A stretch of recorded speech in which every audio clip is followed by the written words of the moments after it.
Now that you've created your marketing program, we're now ready to begin to build performance funnels. And performance funnels are very critical because they identify and quantify the key measurement points that we need to move a person from being a suspect to a prospect and then move them to becoming a customer. We want to identify all the points between between the prospect and the customer and quantify that so that we know what is going to be required for our program to be a success. So it's basically, this is the third point in the process where we develop the performance funnels to determine our key measurement points. A performance funnel is really easy to understand conceptually. If I start with a total market at the top of the funnel, there are only so many people that are going to respond to my marketing program. And let's say I'm taking them to a landing page. There will be a smaller number of people that will go to the landing page and register. And after they register, there's only a smaller number of people that will actually become customers. So any marketing program we're doing has a performance funnel that starts with the total market at the top. At the bottom ends up with customers. And so your marketing program is basically a pre-spent investment that is designed to move a market to action. And they'll go through a performance funnel as they're on their decision journey. And a small number will be at the bottom, which will produce new revenue for our company, whether we're cross-selling current customers or going out to acquire new ones. And the difference between those is profitability. So if we generate more revenue than we invest, it's going to end up with profits that we will give to the company. So this is an example of a nurture marketing performance funnel that a lot of student groups use. And so what you have at the top is you always start with the high value market. We should be able to quantify that today and also develop, if they all became customers, how much revenue would that represent for our company? Then oftentimes there is a social available market that's smaller than the total market. For most of your projects, you'll probably have it nearly 100% today. But back in the day, if we went to an extremely older person market, or we maybe went in a certain country, there may not be the social penetration that would allow us to get to there. But for the most part, the difference between total market and social available market will be in the high 90 percentile for most marketing programs. Then you will do a marketing program, and a certain percentage, a small percentage, will actually visit your landing page. And once they can do the landing page, you'll have to do a registration process. So a smaller percentage will complete registration. And then let's say that you're downloading an ebook or something, a lower percentage will do that. Sometimes it'll be like in the 80-90% for each step. Oftentimes, like between the social available market and the landing page, it may be 1 or 2% you'll actually impact at any given year. Then you have a smaller number that purchase. Then in the real world, you'll actually have a smaller number that give you all the information and a good credit card and so forth that will actually become payment. Then they'll be returning to the site or becoming a good customer by making the second purchase. But anyway, this becomes your performance funnel from top to bottom. Performance funnel then allow us to establish KPIs to measure performance. And we're going to do that two ways. The first thing we want to do is look at the effectiveness of our performance funnel. And so what we want to calculate is the loss that occurs in each step of the funnel. And as we do that, we not only want to do it in terms of the quantity of people we're going to lose as we go down through the funnel, but we need to calculate the percentage loss and the dollars loss. And obviously we'll never sell the whole market, but we want to start there to say, if we sold 3.468 million people our product, how much would that represent in revenue? I like to start there because then senior management begins to think of the overall value, which means our investment makes more and more sense. And so if you look on the left-hand side, this is from a prior student team. They had a total target market of 3.468 million. their social market dropped considerably. This was done a number of years ago, so there wasn't a really active social market. So it went down to 2.5 million.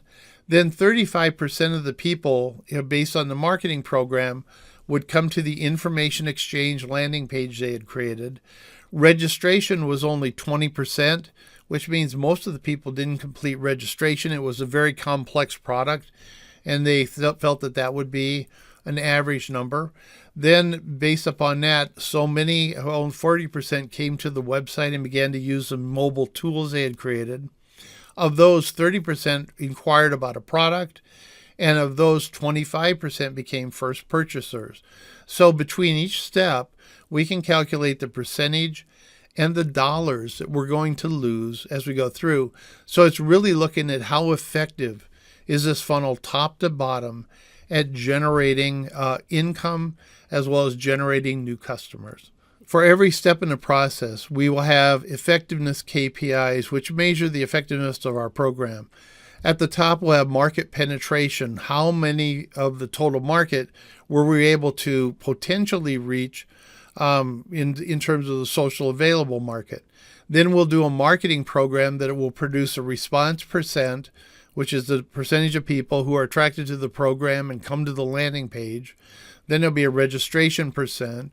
In this case, there would be a download percent, then a percent purchasers, a percent good pay if we were tracking that, and a percent who returned for a second visit or made a second purchase. These metrics are what we live and die by. And for each one of our channels, we want to have this sort of a performance funnel to understand the effectiveness KPIs, to identify where there are weak points if we're going below our projected plan, but also where we're succeeding above it. These become the numbers we watch on a daily basis. The second sort of KPIs we can generate are the efficiency KPIs to show our senior management, particularly the CMO, how efficient we are at generating revenue. Generally, they don't want to see every step in a performance funnel. They just want key metrics to do it. Oftentimes, we'll do it in a per thousand measure, like cost per thousand, revenue per thousand, orders per thousand that we do, to allow the senior management to quickly identify if we're on plan or not, but not get bogged down in the details of the performance funnels. And so this is an example of some efficiency KPIs. One is overall efficiencies. What are the percent moving from the top of the funnel, the total market, to our penetration into that market based on people who are actually making the first purchase? We can also do share penetration. In other words, of the total market, how many total customers do we have and what's our share of market? We want to calculate our return on investment or our marketing ROI or MROI. We can also do profits as a number.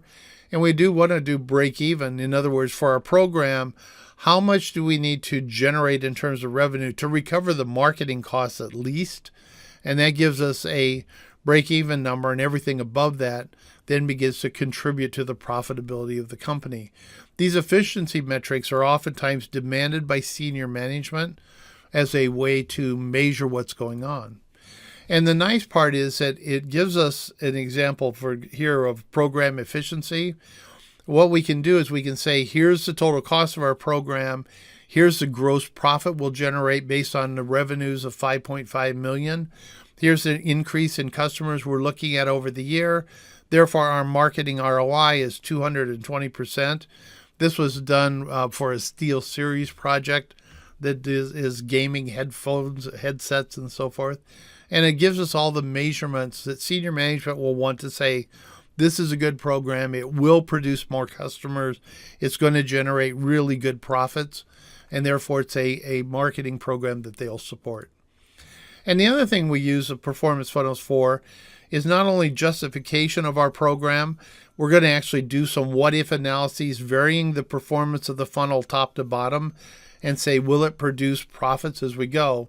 But also it gives us the detail in both efficiency and effectiveness measures that will allow us to say, where's there a weak point in our funnel? In other words, where is it going off plan? And that will be the point where we'll want to test things to improve performance. Or if it's so far off plan, we want to cut and then start doing some radical tests to figure out if we can get it back onto the performance plan. Because basically the KPIs that come out of the performance funnel are the things that we live and die on in marketing, and we will use that to identify weak points and then do our testing to improve that. And so basically, if you think about it, you have a number of different channels, each one of which has an aggregate funnel, and we're going to put that all together to become the funnel of the marketing program as we move forward. So in your plan for your client, you're going to want to build out a performance funnel overall to say, here's what it's going to do for us as we go to these different channels. And as long as it's something realistic, it will be a plan that the client can use to see that they are moving forward in the way that you forecast in the budget. So if you have any questions, please let me know.